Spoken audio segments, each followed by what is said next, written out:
This episode is sponsored by Yellow Pages. If you're a photographer and you're looking for a website but can't really be bothered to build one, why not take an advert out in Yellow Pages? If you send a letter to this address with the code Johnny Barrett, you'll get 15% off a bold title for your advert. Thanks again to Yellow Pages for sponsoring this video. I've got it. Okay. This video is a special video because it's a celebration for 500 subscribers, which is the smallest milestone possible to celebrate. But it's also awesome, and I did something silly, and it's funny, and it's arrived, and I'm going to view it now, and I just thought we should all do this together. I'll figure out how to edit this so it's better, maybe make me smaller rather than this bigger. Okay. Hello, Johnny. Congratulations on getting 500 subscribers on your YouTube. Let me offer a little advice for your growth as a former people champion.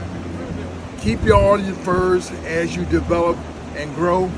Without the support of your fans, I would have never have reached the height that I have achieved in my career.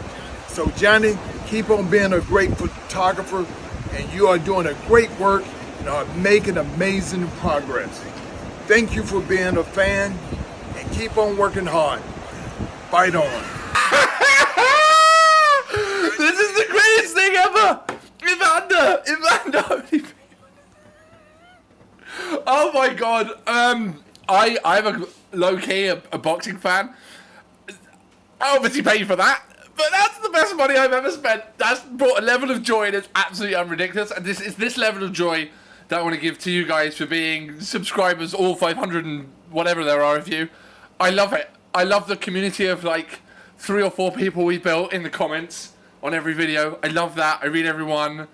That's made me so happy. I can't even describe to you. He's a world boxing champion. That's the cool. It cost me like $100. Cameo, by the way. Shout out to them, the real sponsor of this video. Sick. So it's made me really happy. I do actually have some plans for an episode. So I went yesterday. That literally just arrived. So I thought of it yesterday, and it took like a day.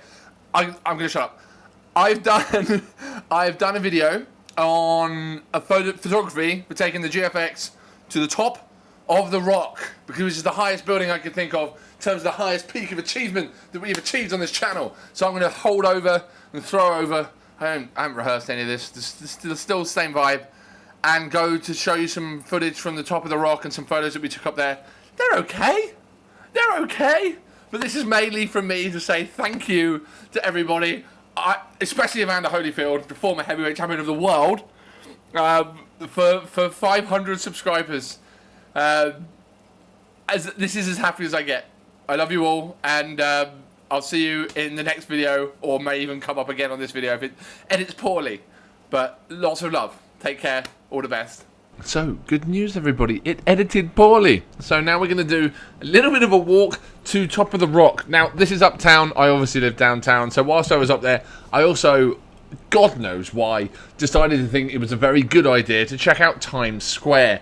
The last time I was in Times Square was mid-pandemic. I did a photo shoot, this was back in the XT4 days, and I did a photo shoot up there as part of my Empty Streets series, which I haven't actually talked about at all. During the pandemic, I went around and took photos of, quite literally, the unbelievable scenes of the empty streets. So I wanted to go back to Times Square to check out how it had changed, and oh my lord, was I surprised. I was here during 2020, and there was not a single person here.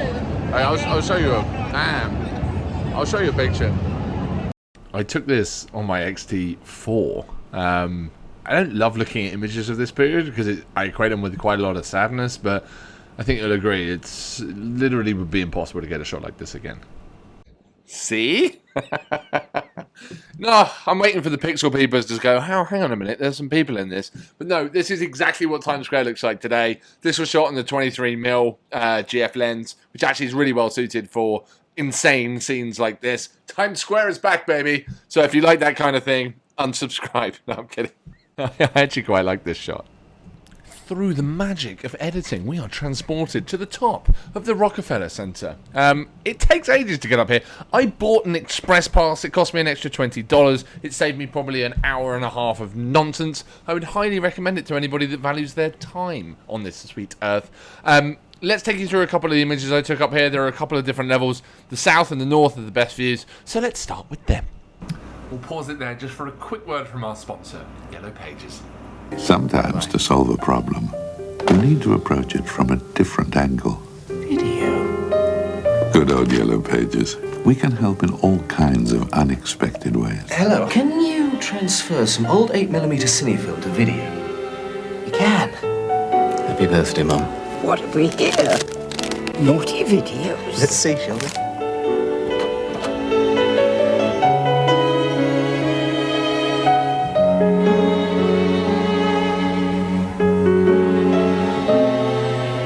Aye, he was a good-looking fella, your dad. Jesus, he was dead? Yeah. 15% off with the code Johnny Barrett. Yellow Pages. I'm not doing this again. Dead.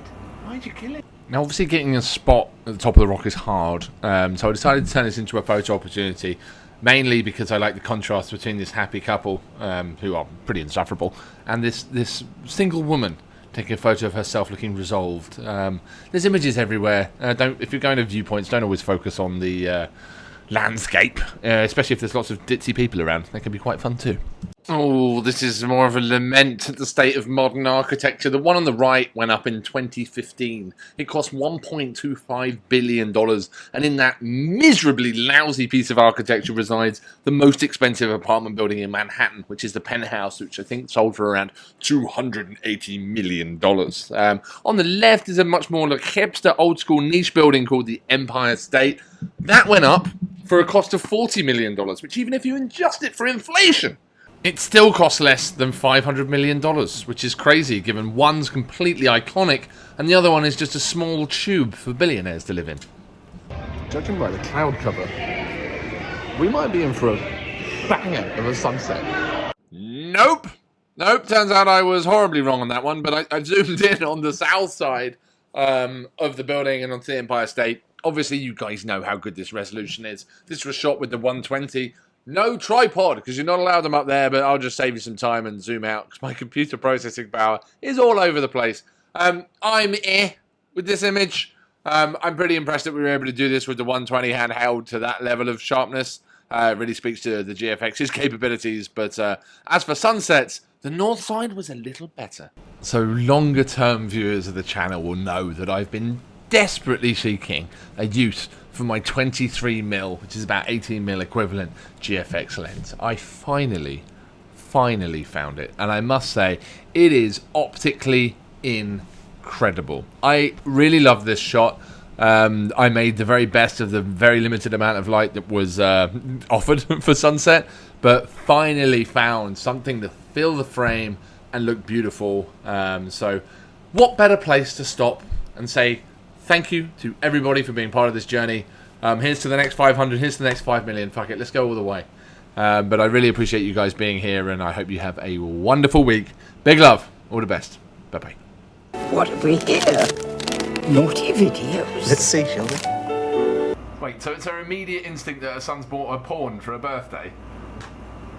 It's your money. It's your money, mate.